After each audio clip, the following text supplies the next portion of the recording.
সুইজারল্যান্ডে বিশ্ব অর্থনৈতিক ফোরামে প্রধান উপদেষ্টা প্রথম দিনই বেশ কিছু সাইডলাইন বৈঠক। রোহিঙ্গা সংকট সমাধানে মিলল সহায়তার আশ্বাস। শিল্প কারখানায় গ্যাসের চরম সংকট, বিকল্প উপায়ে উৎপাদনে হিমশিম খাচ্ছেন মালিকরা। নতুন করে দাম বাড়ানোর খবরে অসন্তোষ।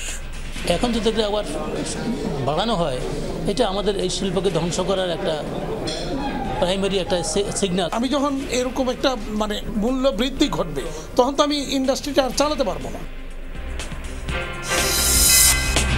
অভ্যুত্থানের যাত্রাবাড়িতে প্রাণ হারানো দিন ইসলামের পরিবারে এখনো শোকের ছায়া। ভাই সামিউল কাটিয়ে উঠতে পারেনি মানসিক ধাক্কা। যখন প্রথম গুলিটা লাগে তখন আমি তার একটু সামনে আসছিলাম। আমরা একটু দেখি যে মোরতারি আর একদারে যেন জিগে তারে কি এর লাগি আমার কোলার মাছ কি করছে আমার কোলার। ইউক্রেনের যুদ্ধ বন্ধে এবার রাশিয়ার ওপর ট্রাম্পের চাপ প্রয়োগ। হুঁশিয়ারি, শিগগিরই আলোচনায় না বসলে আরোপ করা হবে নতুন নিষেধাজ্ঞা।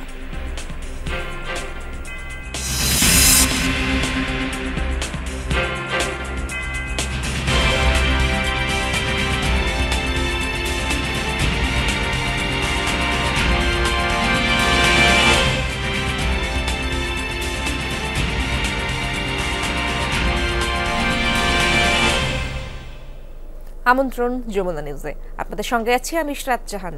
এতক্ষণ শিরোনাম দেখছিলেন। সুইজারল্যান্ডে ব্যস্ত সময় পার করছেন অন্তর্বর্তী সরকারের প্রধান উপদেষ্টা ডক্টর মোহাম্মদ ইউনূস। দাভোসে চলমান বিশ্ব অর্থনৈতিক ফোরামে যোগ দিতেই অন্তর্বর্তী সরকার প্রধান অবস্থান করছেন দেশটিতে। মঙ্গলবার স্থানীয় সময় বিকেলে তাকে স্বাগত জানান জেনেভায় বাংলাদেশের স্থায়ী প্রতিনিধি তারেক মোহাম্মদ আরিফুল ইসলাম জুরিক। প্রথম দিনেই সম্মেলনের পাশাপাশি অনুষ্ঠিত হয় বেশ কিছু বৈঠক।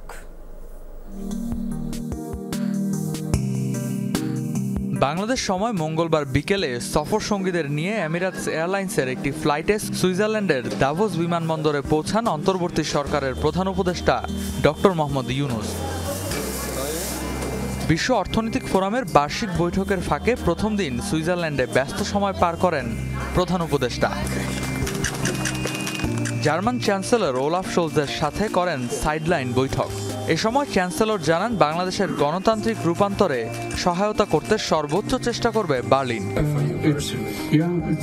এছাড়া জাতিসংঘের শরণার্থী বিষয়ক হাই কমিশনার ফিলিপ্পো গ্র্যান্ডির সাথেও হয় বৈঠক। রোহিঙ্গা সংকটের স্থায়ী সমাধানে ইউএনএইচসিআর বাংলাদেশকে সহায়তা করবে আশ্বাস দেন তিনি। এরপর পূর্ব তিমুরের প্রেসিডেন্ট রামোস হোর্তা এবং মিউনিখের সিকিউরিটি কনফারেন্সের চেয়ারম্যান রাষ্ট্রদূত ক্রিস্টোফ হিউজগেনের সাথেও বৈঠক করেন ডক্টর মোহাম্মদ ইউনূস। এ সময় প্রধান উপদেষ্টাকে ফেব্রুয়ারিতে অনুষ্ঠেয় মিউনিক সিকিউরিটি কনফারেন্সে আমন্ত্রণ জানান ক্রিস্টোফ। এছাড়া রোহিঙ্গা সংকট এবং অনলাইনে ভুল তথ্য প্রচারের বিষয়েও হয় আলোচনা। সফরকালে ফিনল্যান্ডের প্রেসিডেন্ট, বেলজিয়ামের রাজা এবং থাইল্যান্ডের প্রধানমন্ত্রীর সাথেও দ্বিপাক্ষিক বৈঠক করেন ডক্টর মোহাম্মদ ইউনূস। রেদওয়ান আহমেদ, যমুনা নিউজ, ঢাকা। খালেদা জিয়ার সার্বিক অবস্থা বিবেচনায় নিয়ে বিএনপি চেয়ারপারসনের জন্য যেটি মঙ্গলজনক সেই চিকিৎসা পদ্ধতি অনুসরণ করা হবে, এমনটাই জানিয়েছেন তার ব্যক্তিগত চিকিৎসক ডক্টর এজএডএম জাহিদ হোসেন। বলেন, পর্যালোচনা শেষে মেডিকেল বোর্ড আরও কিছু পরীক্ষা নিরীক্ষার পরামর্শ দিয়েছে। আগামী কয়েকদিনের মধ্যে আরও 2 জন বিশেষজ্ঞ চিকিৎসক দেখবেন খালেদা জিয়াকে। চিকিৎসার ব্যাপারে আমাদের যে পদ্ধতি, অর্থাৎ উনি তো এখন ঔষধ দিয়ে চিকিৎসা চলছে লিভারের জন্য, কিডনির জন্য, হার্টের জন্য, ডায়াবেটিস, প্রেশার, রিউমাটয়েড আর্থ্রাইটিস প্রত্যেকটির জন্য। এর বাইরেও আরও যদি কোনো চিকিৎসা করা যায়, সেজন্যই আমরা জন হপকিন্সের মেডিকেল টিমের সদস্যরাও এখানে অংশগ্রহণ করেছিল, যাতে আমরা এক ছাদের নিচে চিকিৎসা, যেটা বলে ওয়ান আমব্রেলা নিচে ওয়ান স্টপ সার্ভিসের মতো, সেটা করার ব্যাপারে ওনারা উদ্যোগ গ্রহণ করেছেন। চরম আকার ধারণ করেছে শিল্পের গ্যাস সংকট। দিনের বেলা চাপ থাকছে না বললেই চলে। বিকল্প উপায়ে উৎপাদন চালাতে হিমশিম খাচ্ছেন শিল্প মালিকরা। এর মাঝে গ্যাসের দাম বৃদ্ধির খবর যেন মাথায় বাজ ফেলেছে। বলছেন, এভাবে চলতে থাকলে সরকারের হাতে কারখানার চাবি দিয়ে ব্যবসা গুটিয়ে নেবেন তারা। উৎপাদন বন্ধ থাকার এমন দৃশ্য এখন শিল্পাঞ্চলে চিরচেনা। দিনের বেশিরভাগ সময় বন্ধ থাকছে বয়লার, কেননা কারখানার এসব বিশেষ জেনারেটর চালাতে গ্যাসের চাপ দরকার 15 PSI, অথচ মিলছে অর্ধেকেরও কম। বাধ্য হয়ে বিকল্প অর্থাৎ ডিজেল কিংবা এলপিজিতে ঝুঁকছে অনেক প্রতিষ্ঠান, কিন্তু এতে উৎপাদন ব্যয়ের লাগাম ছুটছে। প্রশ্ন উঠছে রপ্তানি পণ্যের মান নিয়েও। যদি কাজ না করতে পারে গ্যাসের কারণে, তাহলে আমাদের তো স্যালারি অবশ্যই দিতে হয়, সেই ক্ষেত্রে মালিক পক্ষের একটা মোটা অঙ্কের লস হয়ে যায়। গ্যাস আনতে গেলে সিএনজি সাপ্লাই কম থাকে, তারপর আপনার প্রেশার কম থাকে, এই কারণে সিএনজি স্ট্যান্ড থেকে আমাদের গ্যাস দিতে পারে না। বায়ারের টাইমটা ম্যাচ করতে হয় এবং শিপমেন্ট ভেসেলটা ম্যাচ করতে হয়, সেই ক্ষেত্রে আমাদের তড়িঘড়ি করে সেটাকে উৎপাদন করতে হয়, যার ফলে আমাদের ইলেকট্রিক বয়লার বা অন্য কোনো জ্বালানির উপর নির্ভর করতে হয়, যার ফলে ডিজেল বা অন্য বিদ্যুতের যে দাম, তাতে আমাদের প্রাইস কস্টিংটা একটু বেড়ে যায়। এসবের মাঝেই বিতর্ক উস্কে দিয়েছে গ্যাসের দাম বাড়ানোর প্রস্তাব। এনার্জি রেগুলেটরি কমিশনে পাঠানো পেট্রো বাংলার প্রস্তাব বলছে প্রতি ইউনিট গ্যাসের দাম 30 টাকা 75 পয়সা থেকে বাড়িয়ে এক লাফে 75 টাকা করা দরকার। এর মধ্যে নতুন সংযোগের গ্যাস বিল হবে নতুন দামে, কিছুটা ছাড় পাবেন পুরনো গ্রাহকেরা। তবে পুরনো কারখানায় লোড বাড়াতে চাইলে গুনতে হবে নতুন দামই। আমি যখন এরকম একটা মূল্য বৃদ্ধি ঘটবে, তখন তো আমি ইন্ডাস্ট্রিটা আর চালাতে পারবো না। তো চালাতে না পারলে তাহলে আমি যাতে চাবিটা সরকারের কাছে দিয়ে একটা সেফ এক্সিট নিতে পারি, সেই ব্যবস্থাটা এনশিওর করার পরে এই সিদ্ধান্ত আমি মনে করি নেওয়া উচিত। গ্যাসের দাম কয়েক বছর আগে এটাকে 30 টাকা নেওয়া হয়েছে, প্রায় 3 গুণ বাড়াইয়া। এখন যদি আবার বাড়ানো হয়, এটা আমাদের এই শিল্পকে ধ্বংস করার একটা প্রাইমারি একটা সিগন্যাল। প্রশ্নটা হচ্ছে যে ভাই আমরা কত কিছু পাসন করব। ডলার করলাম 86 থেকে 130, হ্যাঁ, চিনি 40 টাকার চিনি আজকে 140 টাকা। ইউপাসের ইন্টারেস্ট দিচ্ছি বাধ্য হয়ে। এখন যদি তার উপরে এই মরার উপরে খাড়ার ঘা যদি আসে, ইন্ডাস্ট্রি বাঁচবে না।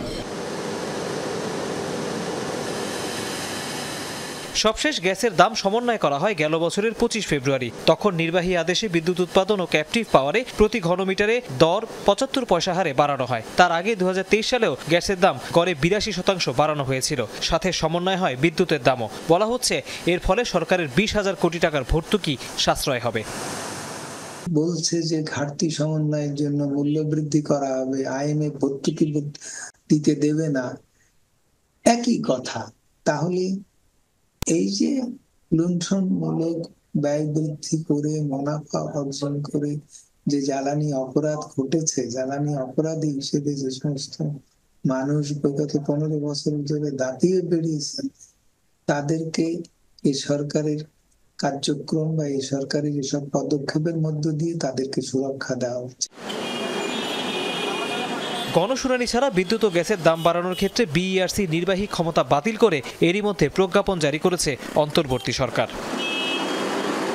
তৌহিদ Hossain, Jamuna news, Dhaka. July August রেখে গেছে কয়েক হাজার গল্প। দেশের ঘরে ঘরে তৈরি হয়েছে বীরত্ব গাথা। বছর তো পেরুচ্ছে, কেমন আছে সেসব বীর সন্তানদের পরিবার? কিভাবে দিন কাটছে তাদের ভালোবাসার মানুষগুলোর? যাত্রাবাড়িতে তেমনই সবার এক পরিবারের গল্প শোনাবেন সহকর্মী সুমাইয়া ঐশী। ক্যামেরায় ছিলেন রানা হোসেন। 17 জুলাই রাষ্ট্রীয় বাহিনীগুলোর আক্রোশে আন্দোলন তখন প্রায় স্থিমিত। ঠিক এমন সময় খবরের শিরোনামে উঠে আসে যাত্রাবাড়ি। এখানেই প্রথম ছাত্রদের পাশে রাস্তায় নেমে এসেছিল সর্বস্তরের মানুষ, গড়ে তুলেছিল চূড়ান্ত অবরোধ। তরুণদের তাজা রক্তে যেই নতুন সূর্য, তাদেরই স্মরণে যাত্রাবাড়ি মোড়ে গড়ে তোলা হয়েছে শহীদ স্মৃতি চত্বর। সেখানে এই এলাকার 48 জন শহীদের মধ্যে জ্বলজ্বল করছে একটি নাম,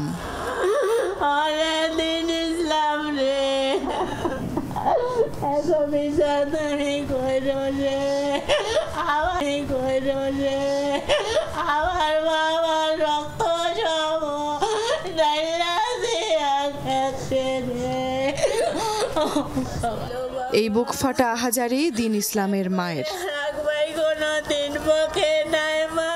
5 আগস্ট যাত্রাবাড়ি থানার সামনেই খুব কাছ থেকে দিন ইসলামকে গুলি করে পুলিশ। সন্তানের রক্তমাখা পোশাক আঁকড়ে মায়ের এখন একটাই ইচ্ছা, মৃত্যুর আগে অন্তত একবার সন্তানের খুনির মুখোমুখি হতে চান তিনি। আমরা একটু দেখে যে মরতারি আর একতারি যেন শিখে তারি কি এর লিগে আমার পোলারে মারছো, কি করছে আমার পোলায়। 5 আগস্ট ছোট ভাইয়ের সামনেই প্রথম গুলিটা লাগে দিন ইসলামের। চোখের সামনে বড় ভাইয়ের করুণ মৃত্যুর দৃশ্য সহ্য করতে পারেনি সামিউল। তাই দিন দিন মানসিকভাবে বিকারগ্রস্ত হয়ে পড়ছে সে। শেষ সম্বল এই সন্তানটিকে নিয়ে চিকিৎসকের দ্বারে দ্বারে ঘুরছেন বাবা মা। যখন প্রথম গুলিটা লাগে তখন আমি তার একটু সামনে আসছিলাম, পরে দ্বিতীয় গুলি তৃতীয় গুলি পরে তখন আমি ছিলাম, তখন আমি অজ্ঞান অবস্থায় ছিলাম। ওই ঘটনার পরে ওর বাইরে অবস্থা দেখেই এরম হইয়ার পরে তো নেই, এরম আর মাথায় কোনো কাজ করে না। ডাক্তার দেখাইতে আসি, হেয়ার পর ওরে কবিরাজও দেখাইতে আসি। মায়ের বুক ফাটলেও কাঁদতে পারেন না বাবা। যাত্রাবাড়ির চৌরাস্তায় তাই ছোট্ট দোকানটায় বসে স্মৃতি হাতড়ে বেড়ান শাহ আলম ব্যাপারী। যখন একটা গুলি করছে, সে একটা গুলি খাইয়া হাতের ভিতরে খাইয়া সে পালাইয়া গেছে, দৌড়ে সে পালাইতে যেছে। পালাইতে যায় সে কি করছে যে মাছের বক্সের ভিতরে ঢুকছে। বক্সের ভিতরে তো আবার পুলিশ কি করছে, ধৈরাই না আপনার রাস্তায় ফেলে আরো 4টা গুলি করে তারা নির্মমভাবে হত্যা করছে। দেশ বাঁচাতে লড়তে চেয়েছিল দিন ইসলাম, বলেছিল যদি সুযোগ পাই তবে দেশের জন্য শহীদ হব। ছেলের শেষ নিঃশ্বাস পড়েছে যেই মাটিতে, সেখানেই এখন কারণে অকারণে ঘুরে বেড়ান বাবা। হাতের বাম পাশে যাত্রাবাড়ি থানা, আর ঠিক এই জায়গায় দিন ইসলামকে পরপর 5 বার গুলি করে তার মৃত্যু নিশ্চিত করেছিল পুলিশ। এমন নৃশংস ঘটনা গোটা বাংলাদেশে ছড়িয়ে ছিটিয়ে রয়েছে। যারা চলে গেছে তাদেরকে তো আর ফিরিয়ে আনা সম্ভব নয়, তবে তাদের দেখা স্বপ্নের বাংলাদেশ আদৌ কি বাস্তবায়িত হবে? এই প্রশ্নের উত্তরের খোঁজে এখন গোটা বাংলাদেশ। সুমাইয়া ঐশী, যমুনা নিউজ, ঢাকা। কারওয়ান বাজারে প্রবাসীরা রাস্তা অবরোধ করে কর্মসূচি পালন করছে, সেখানে রয়েছেন আমার সহকর্মী সুমাইয়া ঐশী। তার কাছ থেকে সেখানকার অবস্থা জানার চেষ্টা করব। ঐশী, প্রবাসীদের অবরোধ কর্মসূচির বিস্তারিত তথ্য জানাবেন আমাদের, কেন তারা অবরোধ করছেন?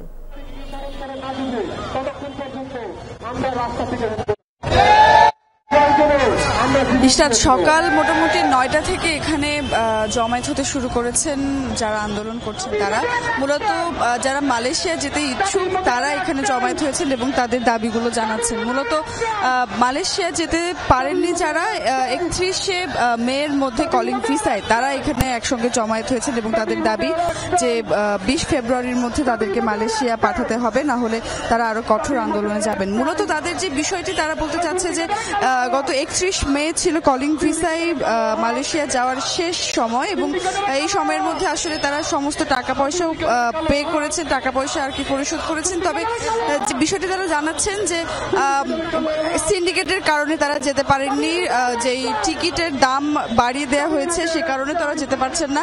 এই সমস্ত দাবির কারণে আসলে তারা সমস্যার কারণে তারা মালয়েশিয়ায় না যেতে পেরে মোটামুটি 18,000 কর্মী আসলে আটকা পড়েছেন এবং এই কর্মীদের আসলে যাতে তারা আবারও যেতে পারেন মালয়েশিয়ায় 31 মের মধ্যে যারা আটকা পড়েছেন তারা যাতে আবারও যেতে পারেন মালয়েশিয়ায়, সেই দাবি তারা জানিয়েছেন।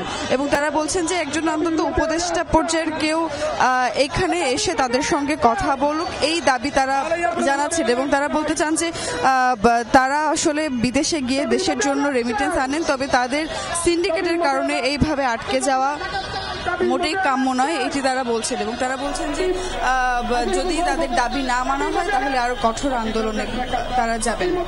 ঐশী, ধন্যবাদ আপনাকে, বিস্তারিত তথ্য জানাচ্ছিলেন আপনি। ঢাকা সাংবাদিক বহুমুখী সমবায় সমিতির 21 বিঘা জমি দখলমুক্ত হলেও বিপাকে কয়েক হাজার পরিবার। দিনভর উচ্ছেদ অভিযানের পর বস্তির খোলা আকাশের নিচেই রাত কাটায় পরিবারগুলো। ভুক্তভোগীরা বলছেন পুনর্বাসন না করে উচ্ছেদের কারণে তারা আজ গৃহহীন। উপায়ন্তর না দেখে অনেকেই ফিরছেন গ্রামের বাড়ি। রাতভর মিরপুর 12 নম্বরের ঝিরপাড় এলাকা ঘুরে বিস্তারিত জানাচ্ছেন রেদওয়ান আহমেদ। রাতভর সড়কের ওপর এভাবে আসবাবপত্র পাহারা দিচ্ছেন ঝিলপাড় এলাকার এই বাসিন্দা। অভিযানে ভেঙে দেয়া হয়েছে তার মাথা গোজার ঠাই। মাসের শেষে পরিবার পরিজন নিয়ে কোথায় আশ্রয় নেবেন পাচ্ছেন না সেই দিশাও। দোকানদারি করি আমি, সকালে দোকান খুলছি, হঠাৎ করে পুলিশ আসছে। পুলিশ আসার পরে আমাদের কোনো নোটিশ ছিল না। নোটিশ না দেওয়ার পরে আমরা হঠাৎ করে আমাদের সন্ধ্যার সময় রুম ভাঙিয়ে দিতেছে। পরে মালামাল নিয়ে আমরা রাস্তায় উঠছি। এখন বাসার সম্পূর্ণ ভাঙিয়েছে, আমরা উড়েন করে আছি। এখন কোথায় যাই কোথায় না যাই দিশে পাইতেছি না, এখন রাস্তাতে থাকা লাগতেছে। একই পরিস্থিতি প্রায় কয়েক হাজার পরিবারের। তাদের মধ্যে অনেকেই দীর্ঘদিন এলাকাটির বাসিন্দা। জানান পূর্ব নোটিশ দিলেও জাতীয় গৃহায়ণ কর্তৃপক্ষের অভিযানে তারা পড়েছেন বিপাকে। আমরা মনে হচ্ছে ওদিকে মানে বস্তি ভাঙবো, আবার এদিকে ভাঙবো না। এখন দিয়ে দেখি আমরা এখন এদিকেও ভাঙে, এখন আমরা 5টার দিকে আমরা এদিকে আবার টান দিচ্ছি, মালমাত্র নিয়ে এদিকে আসছি আমরা। এই লাইনে যখন ভেকু আসলো তখন তো আর কুলিয়ে যায় না, মানে একটা করে ভেকুয়ে তো মনে করেন একটা করে একবার মশরে নেয়, তারপরে উপায় না পেয়ে এই যে এইরকম বাইরে হলাম। বাধ্য হয়ে খোলা আকাশের নিচে রাত কাটাচ্ছেন অনেকে, কেউ আবার রওনা দিয়েছেন গ্রামের উদ্দেশ্যে। অভিযানের পর রীতিমতো ধ্বংসস্তূপে পরিণত হওয়া মিরপুর 12 নম্বরের ঝিলপাড় এলাকার রাতের চিত্র এটি।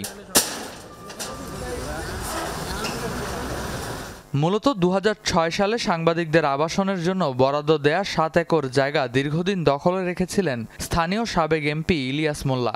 গড়ে তোলেন অবৈধ স্থাপনা এবং গরুর খামার। জাতীয় গৃহায়ণ কর্তৃপক্ষ বলছেন দখলদারদের কোনো ছাড় দেয়া হবে না। যত প্রভাবশালী হোক সরকারি জমি দখলকারীর বিরুদ্ধে নেওয়া হবে কঠোর ব্যবস্থা। এটা অনেক আগেই ঢাকা সাংবাদিক সমিতিকে এটা বরাদ্দ দেওয়া হয়েছিল। তো এটা যাই হোক যা কিছু হয়েছে, এখন যেহেতু গৃহায়ণ সিদ্ধান্ত নিয়েছে সরকারি মহল থেকে যে এটা উচ্ছেদ করে বরাদ্দ প্রাপকদেরকে বুঝিয়ে দেওয়া হবে, আমরা সেভাবে এগিয়েছি। এটা সরকারের ঊর্ধ্বতন কর্তৃপক্ষের সিদ্ধান্ত আমরা বাস্তবায়ন করছি। দেশের রাজনৈতিক পট পরিবর্তনেও থেমে নেই ইলিয়াস মোল্লা। মিরপুর এলাকায় অনেক সরকারি সম্পদ এখনও তার দখলে। অবিলম্বে সেসব সরকারি সম্পদ উদ্ধারের দাবি স্থানীয়দের। রেদওয়ান আহমেদ, যমুনা নিউজ, ঢাকা। ফরিদপুরে মাদক এবং জুয়ার আসরে অভিযানকালে জেলা গোয়েন্দা পুলিশের ওপর হামলা হয়েছে। আহত 3 পুলিশ সদস্য ফরিদপুর মেডিকেলে ভর্তি রয়েছে। মঙ্গলবার রাতে মধুখালী উপজেলার ডুমাইন বাজার এলাকায় হয় এই ঘটনা। পুলিশ জানায় মাদক ও জুয়ার আসর বসার খবর পেয়ে অভিযানে যায় ডিবি পুলিশের 7 থেকে 8 সদস্যের একটি দল। এ সময় 2 জনকে মাদকসহ আটক করা হয়। তাছাড়া নগদ অর্থসহ অন্যান্য সরঞ্জামও জব্দ হয়েছে। বিষয়টি নিয়ে বাজার কমিটির সভাপতিকে তলব করে পুলিশ। এরই মাঝে পুলিশের ওপর হামলা চালায় স্থানীয়রা। চিকিৎসকরা জানান মাথায় 3টি আঘাত পেয়েছেন উপপরিদর্শক জব্বার হোসেন। অপর 2 জন উপপরিদর্শক দেওয়ান মোহাম্মদ সবুর ও এএসআই শফিকুল ইসলাম। তাদের পিটিয়ে জখম করা হলেও তারা আশঙ্কামুক্ত। ইউক্রেনের যুদ্ধ বন্ধে আলোচনায় রাজি না হলে আরও নিষেধাজ্ঞা আরোপ করা হবে রাশিয়ার ওপর। ক্ষমতা গ্রহণের পরই এমন হুঁশিয়ারি দিলেন মার্কিন প্রেসিডেন্ট ডোনাল্ড ট্রাম্প। তবে কী ধরনের অবরোধ আরোপ করা হতে পারে এ বিষয়ে বিস্তারিত কিছুই বলেননি তিনি। ট্রাম্প জানান ইউক্রেনকে সামরিক সহায়তার বিষয়টিও বিবেচনা করছে তার প্রশাসন। তার অভিমত, কিয়েভের পাশে দাঁড়াতে ইউরোপের আরও সহায়তা করা উচিত। ইউক্রেনের প্রেসিডেন্ট ভলোদিমির জেলেনস্কি এবং রুশ প্রেসিডেন্ট ভ্লাদিমির পুতিন উভয়ের সাথে শিগগিরই আলাপ করবেন জানান মার্কিন প্রেসিডেন্ট। 2022 সালের ফেব্রুয়ারিতে ইউক্রেনে অভিযান শুরুর পর রাশিয়ার বিরুদ্ধে বড় বড় নিষেধাজ্ঞা দিয়েছে যুক্তরাষ্ট্র।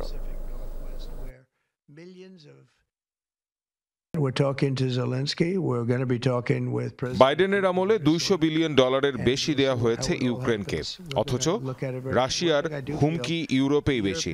কারণ আমাদের মাঝে একটি মহাসাগর রয়েছে, সেখানে আমরা ইউরোপীয় ইউনিয়নের চেয়ে বেশি দিচ্ছি। আমরা কি বোকা? সম্ভবত উত্তরটি হ্যাঁ। তারাও নিশ্চয়ই তাই ভাবে। বাণিজ্যেও ইউরোপীয় ইউনিয়ন আমাদের কাছ থেকে সুবিধা নেয়।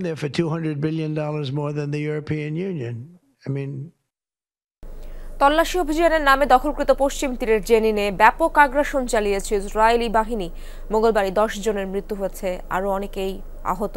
ইসরায়েলি সামরিক বিভাগ IDF জানিয়েছে সেনা, পুলিশ ও গোয়েন্দা বিভাগের যৌথ উদ্যোগেই অপারেশন আয়রন ওয়াল লুকিয়ে থাকা হামাস এবং ইসলামিক জিহাদের সদস্যরাই লক্ষ্য ছিল। অভিযানে ব্যবহার করা হয়েছে সাজোয়া যান, বুলডোজার, ড্রোন ও হেলিকপ্টার। স্থানীয়দের অভিযোগ, আহতদের অ্যাম্বুলেন্সের মাধ্যমে হাসপাতালে নিতেও বাধা দেওয়া হয়। গাজায় যুদ্ধবিরতি কার্যকরের 2 দিনের মধ্যেই পশ্চিম তীরে আগ্রাসন শুরু করল ইসরায়েলি বাহিনী। একে গুরুত্বপূর্ণ সামরিক অভিযান আখ্যা দিয়েছেন প্রধানমন্ত্রী বেনিয়ামিন নেতানিয়াহু। তুরস্কের জনপ্রিয় একটি হোটেলে ভয়াবহ অগ্নিকাণ্ডে প্রাণহানি বেড়ে দাঁড়িয়েছে ৭৬ জনে। এমন তথ্যই নিশ্চিত করেছে দেশটির স্বরাষ্ট্র মন্ত্রণালয়। নিহতদের শরীরের অধিকাংশই পুড়ে যাওয়ায় পরিচয় শনাক্তে বেগ পেতে হচ্ছে। ডিএনএ টেস্টের পরই নিশ্চিত হওয়া যাবে পরিচয়। গুরুতর দগ্ধ আরও অর্ধশতাধিক হাসপাতালে ভর্তি। মঙ্গলবার দেশটির বোলু প্রদেশের কার্তালকায়া স্কি রিসোর্টে হয় অগ্নিকাণ্ড। কর্তৃপক্ষ জানায় স্থানীয় সময় রাত 3:30টায় আগুনের সূত্রপাত হয়। 12 তলা ভবনটির পুরো কাঠামোই কাঠের। ভবন থেকে লাফ দিলে দুজনের প্রাণ যায়। ফায়ার সার্ভিসের কয়েক ঘন্টার চেষ্টায় নিয়ন্ত্রণে আসে আগুন। হোটেলটিতে 234 জন পর্যটক অবস্থান করছিলেন বলে জানা গেছে।